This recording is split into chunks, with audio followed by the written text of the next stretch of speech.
Hello बच्चों, कैसे हैं आप सब। आई होप आप लोग बहुत अच्छे होंगे और अपनी स्टडी अच्छे से एंजॉय कर रहे होंगे। सबकी होली और सब बहुत अच्छे से स्पेंड हुई होगी। ठीक है, अब लेट्स कंटिन्यू करते हैं हम अपनी पढ़ाई की तरफ। होली में हमने एक दिन पढ़ाई नहीं की और हमने एक दिन वीडियो अपलोड भी नहीं किया। ठीक है, हम लोग पढ़ रहे थे बच्चों क्या, body fluids and circulation. Body fluids और सर्कुलेशन हम लोग पढ़ रहे हैं, जिसमें कि हम लोग प्लाज्मा प्रोटीन्स और फॉर्म्ड एलिमेंट्स के आरबीसी, डब्ल्यूबीसी और प्लेटलेट्स को कंप्लीट कर चुके हैं अपने 2 पार्ट्स के वीडियो में।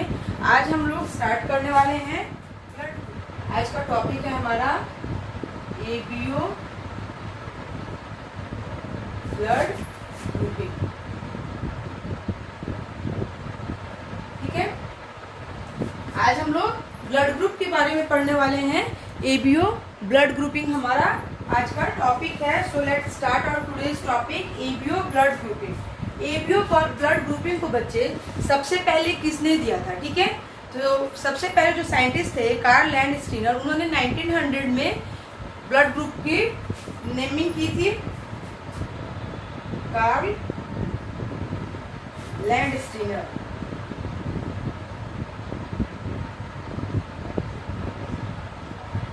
Karl Landsteiner reported first time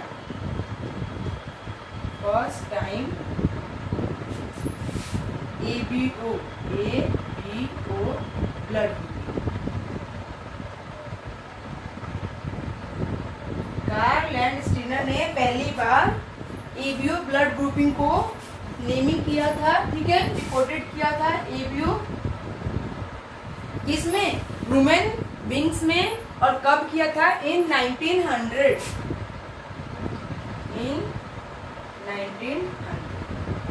कब किया था बच्चों?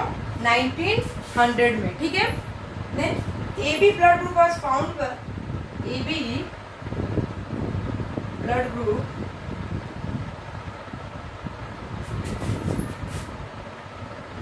was found out by De Castel।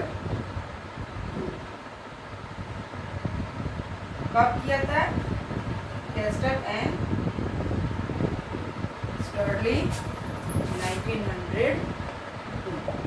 AB blood group जो था, एबीओ को किसने दिया था? कार्ल लैंडस्टीनर ने इसे रिपोर्टेड किया था। कार्ल लैंडस्टीनर कब किया था?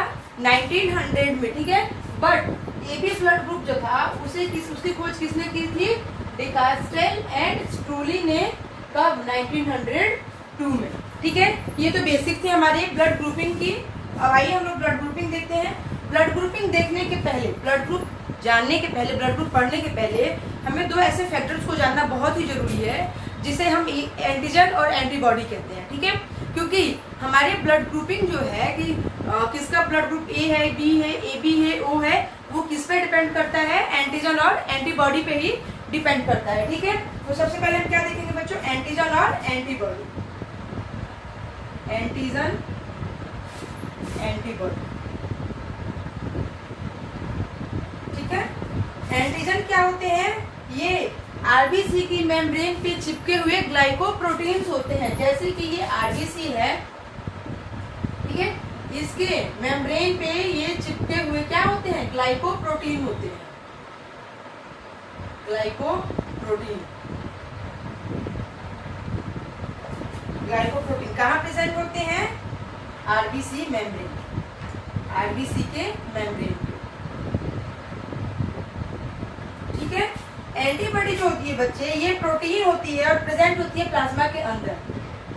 एंटीबॉडी क्या है? एक प्रकार का प्रोटीन है प्रेजेंट इन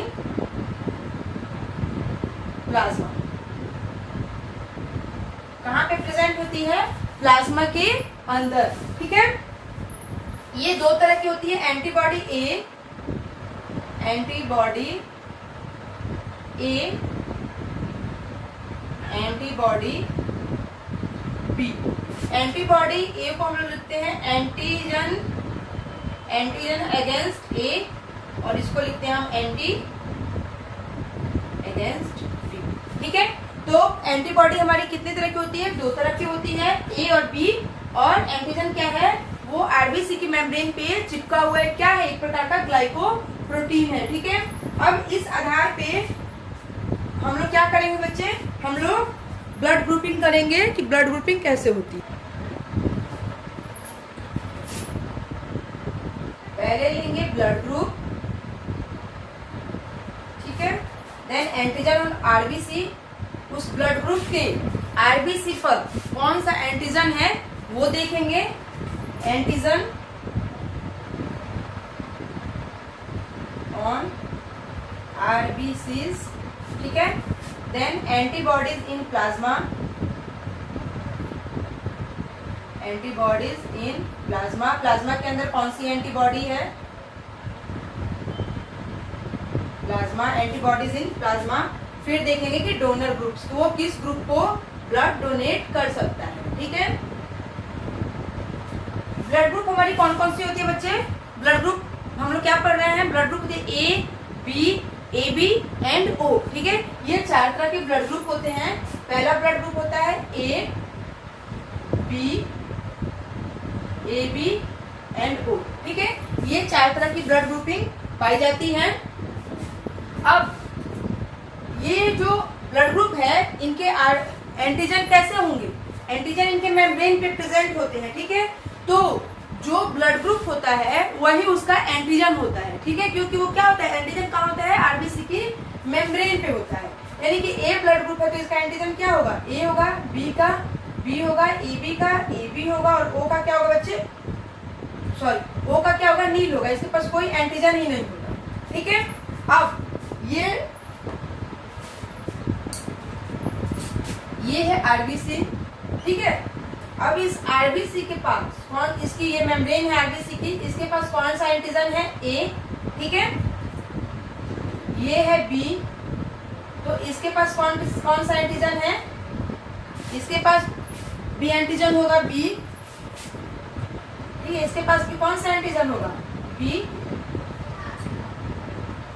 ये है आरबीसी, इसके पास ए एंटीजन भी होगा और बी एंटीजन भी होगा। ठीक है, इसके पास एंटीजन होगा बच्चे ए, और कौन सा एंटीजन होगा, बी। ठीक है, क्यों, क्योंकि ये कौन सी ब्लड ग्रुपिंग है, ए बी, तो इस आरबीसी पे कौन से एंटीजन पाए जाएंगे, ए और बी दोनों पाए जाएंगे। ठीक है, देन ये क्या है, नील है, इसके पास कोई एंटीजन नहीं होगा। ठीक है, इसके पास कोई एंटीजन, इसके आरबीसी के पास, ये बच्चों आरबीसी है। ठीक है, आरबीसी आरबीसी आरबीसी आरबीसी। ठीक है, इसके पास कोई भी एंटीजन नहीं होगा। अब मेन हमें क्या देखना है, एंटीबॉडी देखना है। ठीक है, एंटीबॉडी क्यों देखना है कि सपोज दैट कि जो एंटीजन है वो क्या है, वो मान लीजिए कि अगर फैमिली मेंबर है तो वो फैमिली मेंबर के अपोजिट में तो कोई काम करेगा नहीं। हाँ, वो अपोजिट किसके अपोजिट में करेगा, जैसे कि मान लीजिए 2 कंट्रीज है, 2 कंट्रीज के बीच में अगर एक कंट्री के लोग अगर एक कंट्री में है तो वो उसके अगेंस्ट नहीं जाता है। क्यों, क्योंकि वो उसको जानता है कि हाँ ये मेरे ही कंट्री का है। ठीक है, लेकिन अगर आउटर कंट्री वाले कोई आते हैं तो कितनी फॉर्मेलिटीज उनको करनी पड़ती है। ठीक है, और अदर कंट्री वाले जो होते हैं वो उनके अगेंस्ट में होते हैं। ठीक है, जैसे कि ये मान लीजिए कि एंटीजन है, तो ये ए एंटीजन है, तो वो कौन सी एंटीबॉडी रखेगा। अब ये चूंकि एंटीजन ए है तो ए एंटीबॉडी तो रखेगा नहीं। क्यों नहीं रखेगा, क्योंकि वहां पे क्या हो जाएगा, क्लम्पिंग हो जाएगी और ब्लड क्लॉट हो जाएगा, और वैसे कंडीशन में डेथ हो जाएगी। ठीक है, ब्लड की क्लॉटिंग हो जाएगी। तो अगर एंटीजन ए है तो इसके पास एंटीबॉडी कौन सी होगी बच्चे, एंटीबॉडी हो जाएगी इसके पास बी। अब ये एंटीजन बी है। ठीक है, तो एंटीजन बी है तो इसके पास कौन सी एंटीबॉडी हो जाएगी, इसके पास एंटीबॉडी हो जाएगी ए। बी है, ए ही तो रखेगा ना, सेम तो रखेगा नहीं, सेम रखेगा तो क्लॉटिंग हो जाएगी, क्लम्पिंग होगी और डेथ हो जाएगी।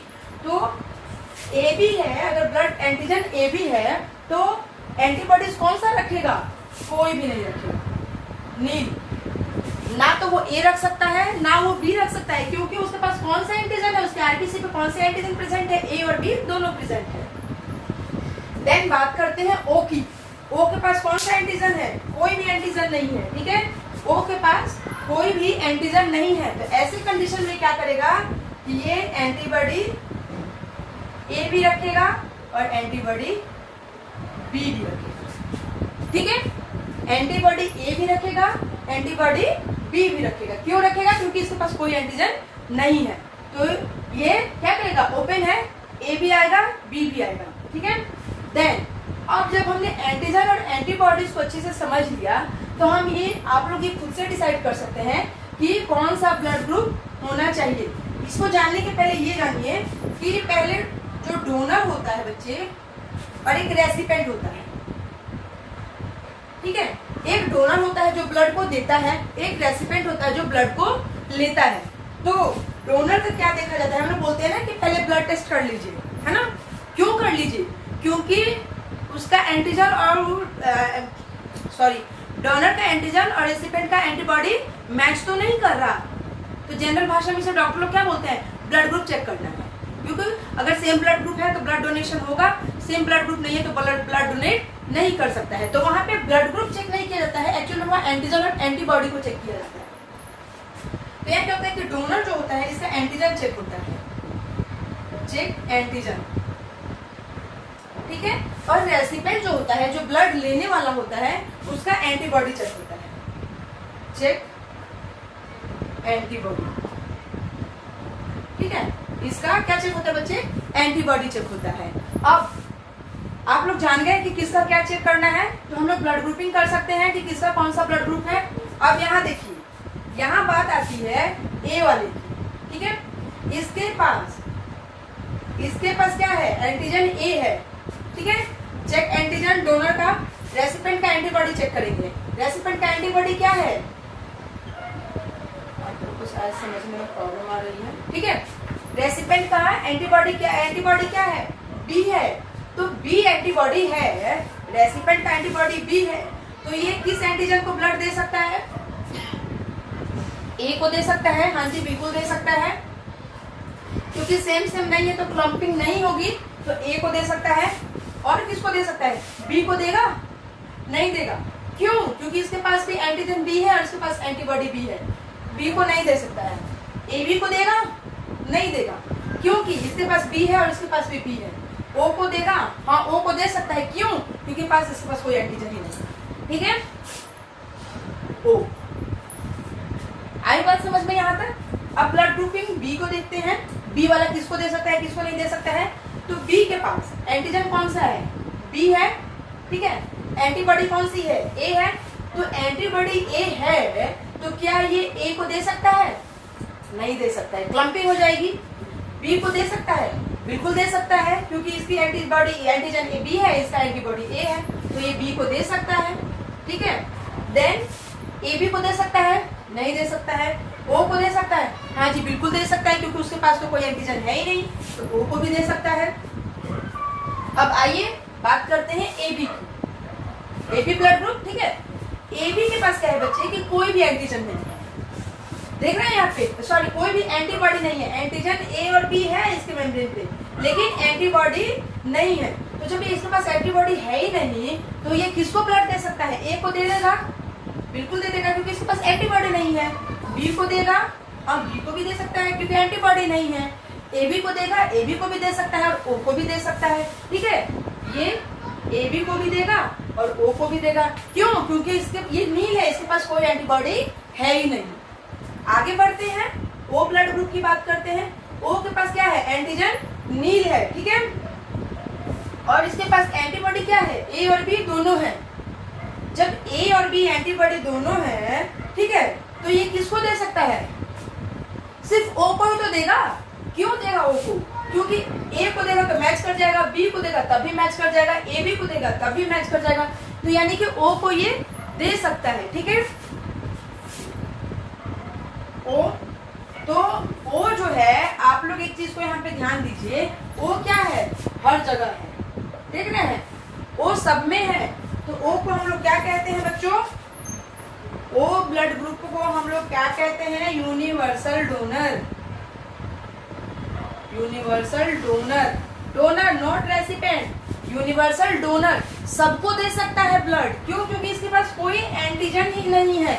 तो ये ब्लड सबको दे सकता है। और ओ में भी कौन सा, ओ, ठीक है। ओ नेगेटिव जो होता है वो सबको नहीं दे सकता है, क्योंकि वो नेगेटिव नेगेटिव मैच करना चाहिए।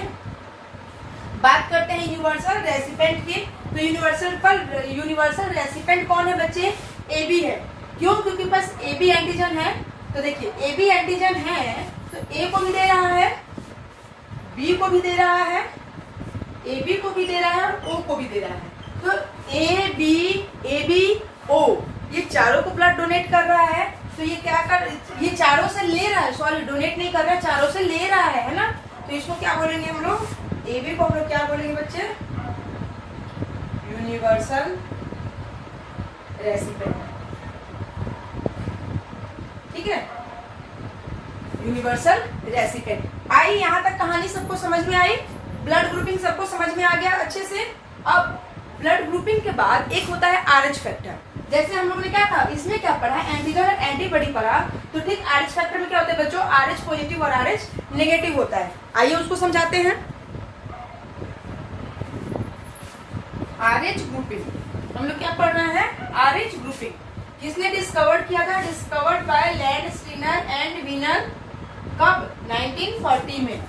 रिसस मंकी था, कौन सा मंकी था, रिसस मंकी, जिसके ऊपर रिसर्च करने के बाद किसने डिस्कवर किया था आरएच ग्रुपिंग को, discovered by Landsteiner and Wiener in 1940। और चूंकि ये रिसस मंकी के ऊपर डिस्कवर हुआ था तो इसलिए इसका नाम क्या पड़ गया, आरएच, ठीक है, इसे आरएच ग्रुपिंग कहा गया।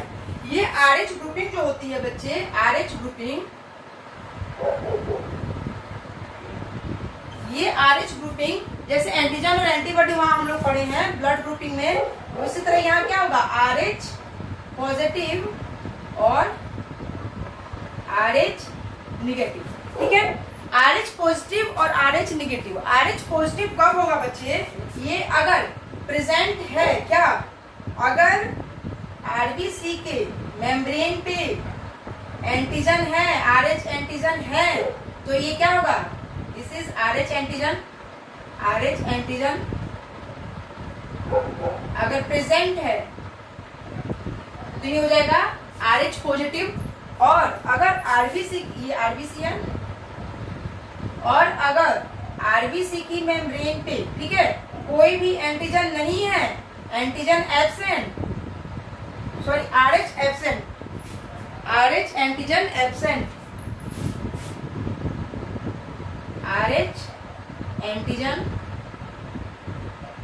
एब्सेंट, तो इसे क्या कहेंगे, आरएच निगेटिव कहेंगे, ठीक है।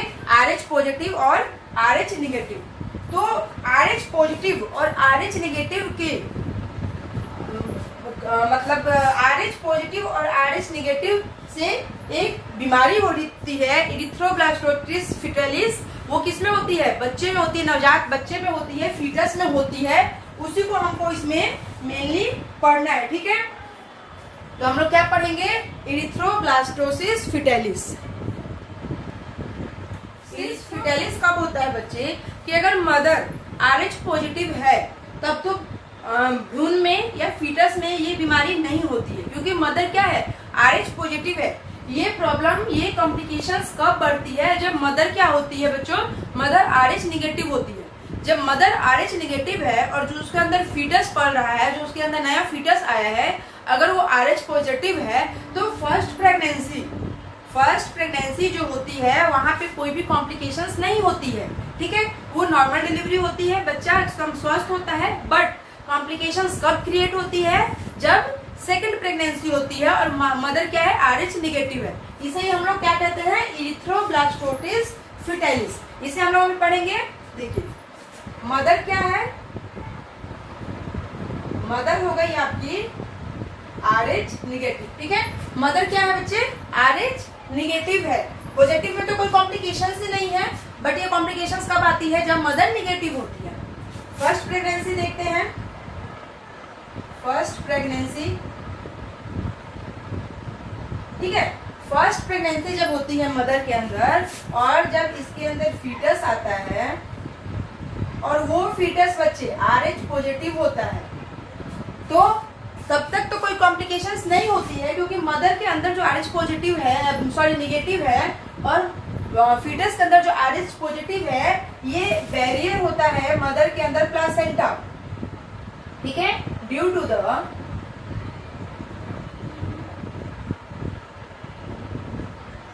Placenta acting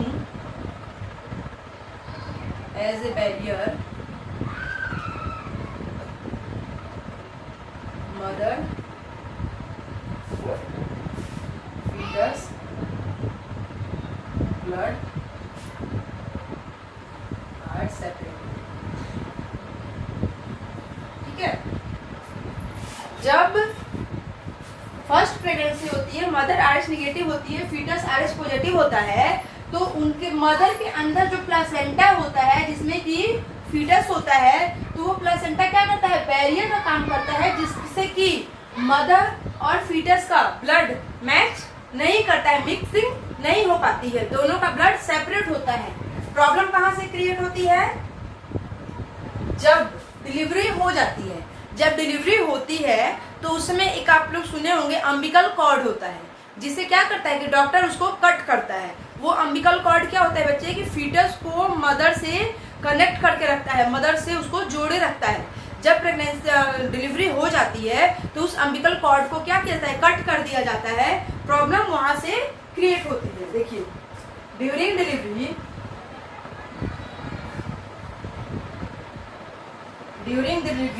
umbilical cord is cut। जब डिलीवरी होती है अम्बिलिकल कॉर्ड को क्या किया जाता है, कट कर दिया जाता है। तो due to which RH positive of fetus comes in contact with mother, ठीक है। mother will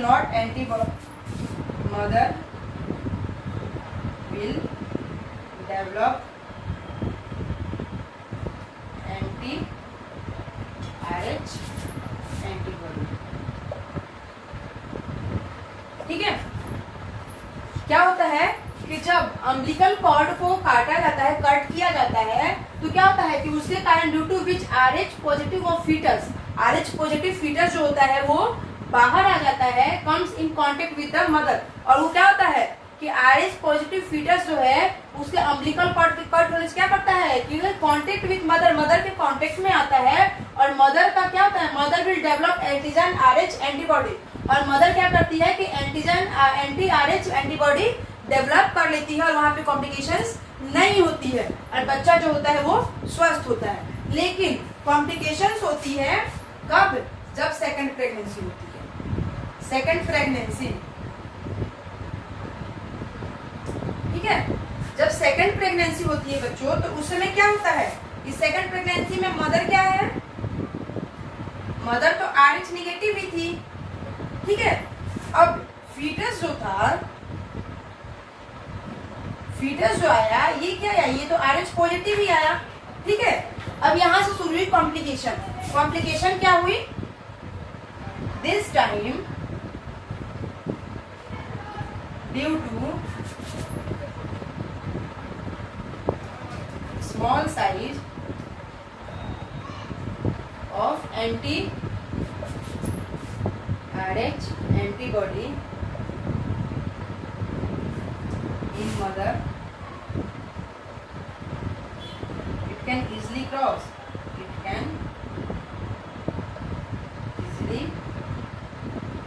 placenta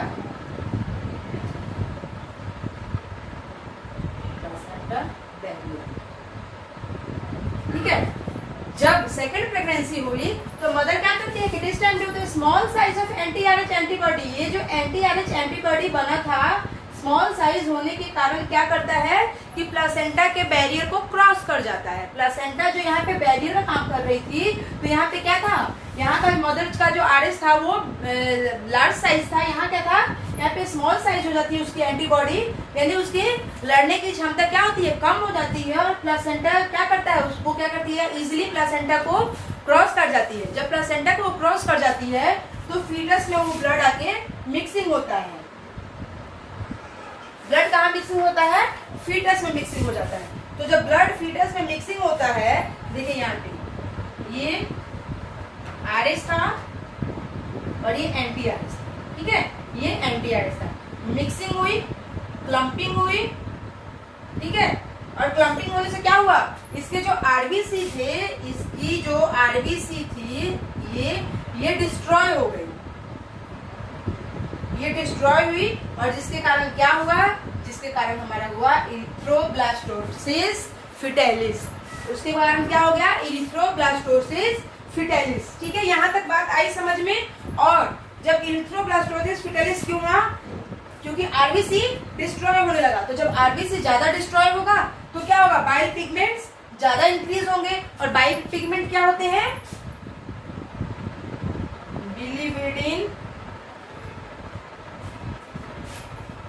बिलिविडिन और बिलिरुबिन। जब आरबीसी डिस्ट्रॉय होगी, आरबीसी इंक्रीज डिस्ट्रॉय,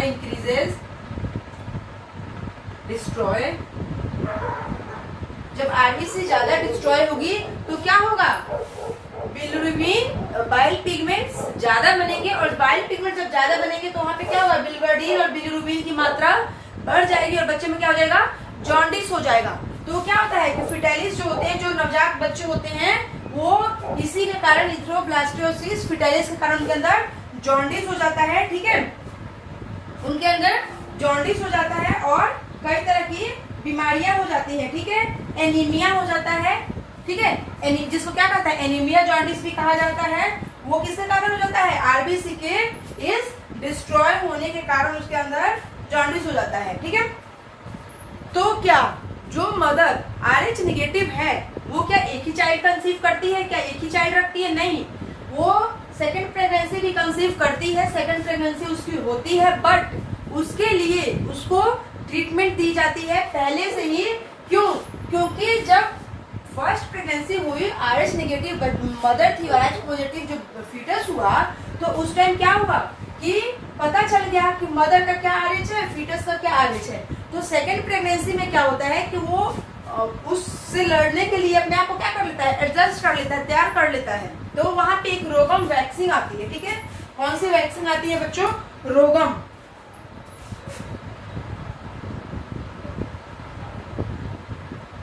वैक्सीन, ठीक है। ये क्या करती है, mother injected with anti RH antibody, ये एंटी आरएच एंटीबॉडी वैक्सीन है जिससे मदर को क्या कहता है, इंजेक्ट किया जाता है और मदर में क्या हो जाता है, इरिथ्रोब्लास्टोसिस फिटेलिस को रोक दिया जाता है, ठीक है। और ये कब दिया जाता है बच्चे, बिफोर डिलीवरी, डिलीवरी के पहले दिया जाता है, ओके। लास्ट एक छोटा सा टॉपिक बचता है बच्चों, और वो टॉपिक क्या है, मतलब इस चैप्टर का लास्ट टॉपिक नहीं है, ये ब्लड रिलेटेड लास्ट टॉपिक है। इसके बाद हम लोग क्या करेंगे, सर्कुलेटरी पाथवे शुरू करेंगे, सर्कुलेटरी सिस्टम स्टार्ट करेंगे, ठीक है। ये ब्लड का पार्ट है, कोगुलेशन ऑफ ब्लड, ठीक है, या इसे क्या कहते हैं, blood clotting, blood clotting, coagulation of blood या ब्लड क्लॉटिंग, ठीक है। ये ब्लड क्लॉटिंग कब होती है बच्चे, जब हमारी टिश्यूज, हमारे बॉडी का कोई पार्ट इंज्योर्ड हो जाता है, कट जाता है, वहां से ब्लीडिंग होने लगती है, तब क्या होता है, वहां पे क्लॉटिंग की या कोगुलेशन की प्रोसेस स्टार्ट होती है। कैसे स्टार्ट होती है,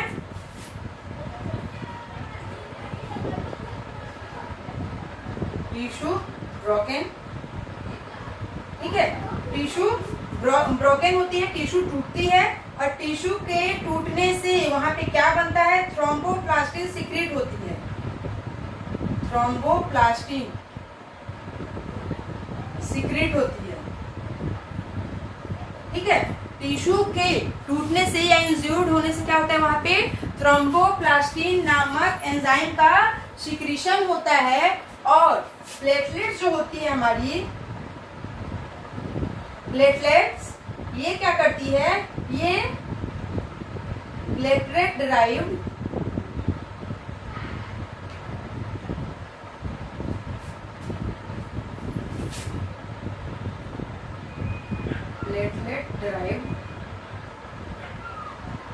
ग्रोथ फैक्टर को सिक्रीट करती है, ग्रोथ फैक्टर को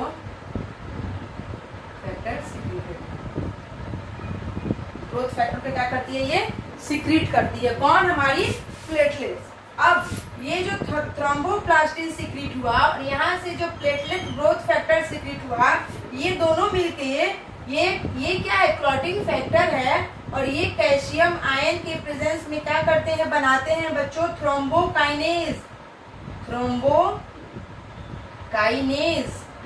और थ्रोम्बोकाइनेज क्या है, ये एक क्लॉटिंग फैक्टर है, ठीक है, क्लॉटिंग ग्रुप है। और ये क्या है, this is the enzyme, thrombokinase enzyme है, ठीक है। ये एंजाइम कैल्शियम के प्रेजेंस में, ये एंजाइम जो है कैल्शियम आयंस के प्रेजेंस में क्या करता है बच्चे, ये क्या करता है, यहाँ अब जो हमने क्या पढ़ा था, जब हम लोग प्लाज्मा पढ़ रहे थे वहां हमने पढ़ा था ना प्रोथ्रोम्बिन, है ना, प्रोथ्रोम्बिन। तो वो प्रोथ्रोम्बिन वहाँ क्या था, वहाँ इनएक्टिव फॉर्म में था। अब वो प्रोथ्रोम्बिन यहाँ एक्टिव हो जाएगा। प्रोथ्रोम्बिन जो कि वहाँ पे इनएक्टिव था, वो प्रोथ्रोम्बिन बच्चों जो कि वहाँ पे इनएक्टिव था, वो क्या हो जाएगा, इस कैल्शियम आयन के प्रेजेंस से वो हो जाएगा एक्टिव और क्या बनाएगा, थ्रोम्बिन, और एक्टिव हो जाएगा, ठीक है। ये थ्रोम्बिन जो है, और वहां पे एक और चीज थी, फिब्रिनोजेन। वो फिब्रिनोजेन क्या थी बच्चे, वो भी वहां पे इनएक्टिव थी, हमें पढ़ा था ना। प्रोथ्रोम्बिन और फिब्रिनोजेन क्या होती है, इनएक्टिव फॉर्म में होती है। जब क्लॉटिंग फैक्टर होता है, जब क्लॉटिंग का काम होता है तो वहां पे ये एक्टिव हो जाती है।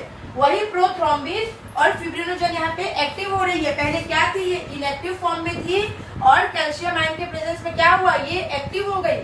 फिर जो फिब्रिनोजेन थी वो भी क्या हुआ, वो भी कैल्शियम आयन के प्रेजेंस में, ये जो इनएक्टिव था, इनएक्टिव, वो भी क्या था, कैल्शियम आयन के प्रेजेंस में एक्टिव हो गया और क्या बना लिया, फिब्रिन। और ये फिब्रिन क्या है, एक्टिव फॉर्म है, ठीक है। ये फिब्रिन क्या है, एक्टिव फॉर्म है। अब ये फिब्रिन और ये ब्लड सेल्स दोनों ने मिलकर फिब्रिन, ये क्या बनाया, फिब्रिन। तो ये fibrin plus blood cells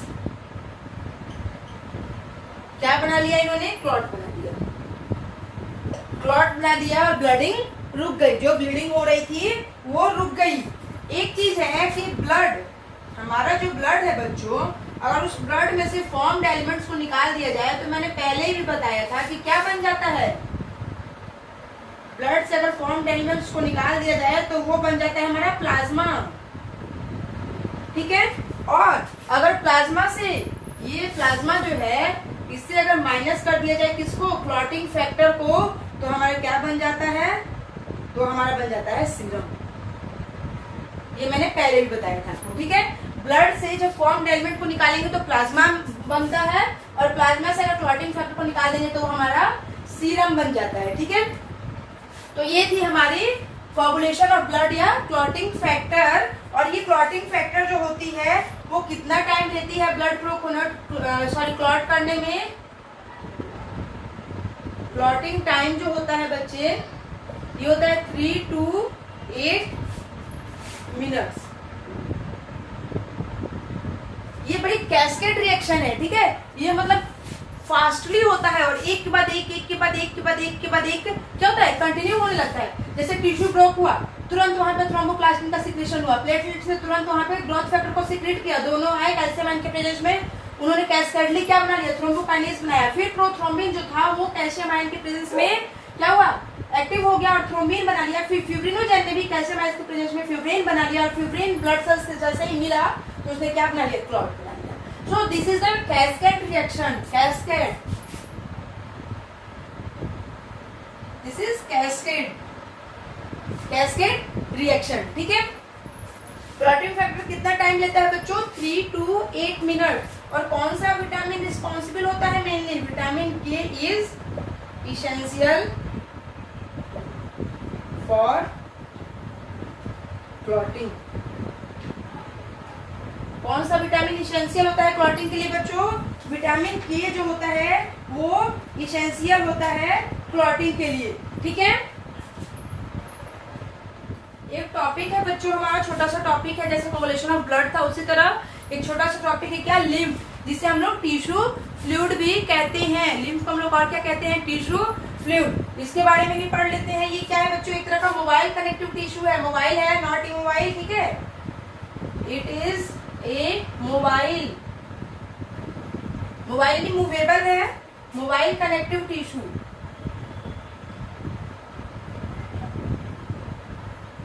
it is mobile connective tissue, ठीक है। किससे बना होता है? कंपेराइजेज ऑफ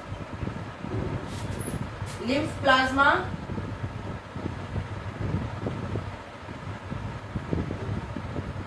और लिम्फ कॉर्पुसल्स, ठीक है। ये लिम्फ प्लाज्मा और लिम्फ कॉर्पुसल्स का बना हुआ होता है। लिम्फ प्लाज्मा जो होती है वो सिमिलर होती है ब्लड के, ठीक है। लिम्फ प्लाज्मा जो होती है बच्चों, ये लिम्फ प्लाज्मा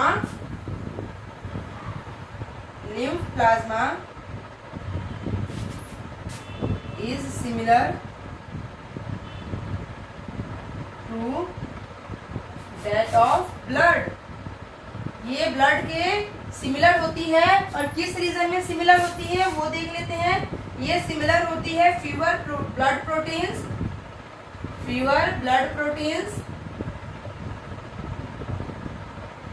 ठीक है। कुछ ब्लड प्रोटीन्स होते हैं, लेस कैल्शियम, ब्लड के जल से इसमें कैल्शियम कम होता है, ठीक है। Phosphorus and then high glucose concentration. इन सब मामलों में क्या होती है? ब्लड के सिमिलर होती है, हाई ग्लूकोज कंसंट्रेशन,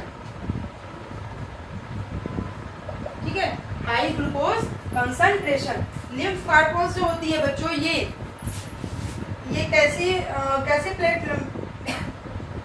कैसे सेल्स हैं? ये एमीबॉयड सेल्स है। This is the amoeboid cells, ठीक है। इरिथ्रोसाइट्स एंड प्लेटलेट्स जो होते हैं वो एब्सेंट होते हैं। कहाँ? लिम्फ जो होती है हमारी, इसमें क्या एब्सेंट होती है? क्या एब्सेंट होती है बच्चों?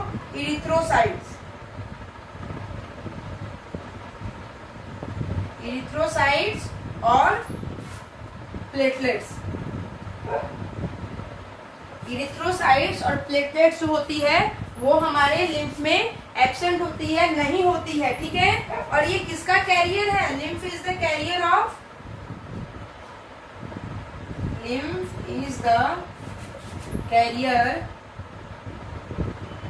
किसका कैरियर है बच्चों? न्यूट्रिएंट्स का और हार्मोन्स का। न्यूट्रिएंट्स को और हार्मोन्स को क्या करता है? ये कैरी करता है, ठीक है। और फैट एब्जॉर्ब होता है, फैट को ये एब्जॉर्ब करता है। फैट्स आर एब्जॉर्ब, फैट को ये एब्जॉर्ब करता है किसके through? Fats are absorb through lymph, fat absorb होता है किसके थ्रू? लिम्फ के थ्रू, ठीक है। और ये लिम्फ कहाँ होता है बच्चों? ये लैक्टिल में होता है। और ये लैक्टिल कहाँ होती है? स्मॉल इंटेस्टाइन में होती है, ठीक है। स्मॉल इंटेस्टाइन, ठीक है। आई बात समझ में यहाँ तक? ये किसके थ्रू फैट एब्जॉर्ब होता है? लिम्फ में। किसके थ्रू? लिम्फ के थ्रू जो फैट एब्जॉर्ब होता है वो कहाँ होता है? लैक्टिल में। और लैक्टिल कहाँ होती है? स्मॉल इंटेस्टाइन में होती है, ठीक है। आई बात यहाँ तक समझ में? लिम्फ जो होता है, ये लिम्फ या बॉडी फ्लूइड जो है, ये मिडिल मैन का काम भी करता है।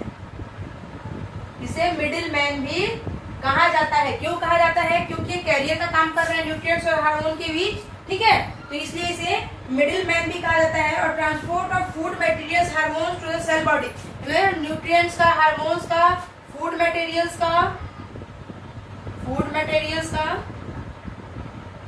सबका क्या करता है, हमारे बॉडी को ट्रांसपोर्ट करता है। ठीक है, ये CO2 और अदर मेटाबॉलिक वेस्ट को भी क्या करता है, हमारे बॉडी सेल से ब्लड तक पहुंचाता है। CO2 and other waste carry करता है कहाँ, body cells to blood. Body cells को ब्लड तक पहुंचाने का काम कौन करता है, हमारा लिम्फ करता है। ट्रांसपोर्ट ऑफ लीवर प्रोटीन, और ये लीवर प्रोटीन का भी ट्रांसपोर्ट करता है। ठीक है, ट्रांसपोर्ट ऑफ लीवर प्रोटीन। तो हमने क्या पढ़ा बच्चों कि लिम्फ जो होती है वो ट्रांसपोर्ट ऑफ लीवर प्रोटीन का भी ट्रांसपोर्ट करती है। लीवर प्रोटीन ट्रांसपोर्ट, ये लीवर प्रोटीन का भी ट्रांसपोर्ट करती है बच्चे। ठीक है, तो ये थी हमारी लिम्फ, जिसे हम लोग टिश्यू फ्लूइड भी कहते हैं। ठीक है, तो यहाँ तक बात सबको समझ में आई? Any doubt? हम लोगों ने क्या पढ़ लिया, लिम्फ वेसल भी पढ़ लिए, और हम लोगों ने कोगुलेशन ऑफ ब्लड भी पढ़ा, और हम लोगों ने ABU ब्लड ग्रुपिंग भी पढ़ी, RH ग्रुपिंग भी पढ़ी। तो आज का टॉपिक सबको समझ में आया। ठीक है, अब बच्चे नेक्स्ट हम लोग स्टार्ट करेंगे कल से सर्कुलेटरी पाथवे। आज हम लोग इतना ही पढ़ेंगे। ठीक है, आई होप आप लोग को सारे कॉन्सेप्ट अच्छे से समझ में आ गए होंगे। मिलते हैं कल इसके नेक्स्ट पार्ट के साथ। Thank you so much.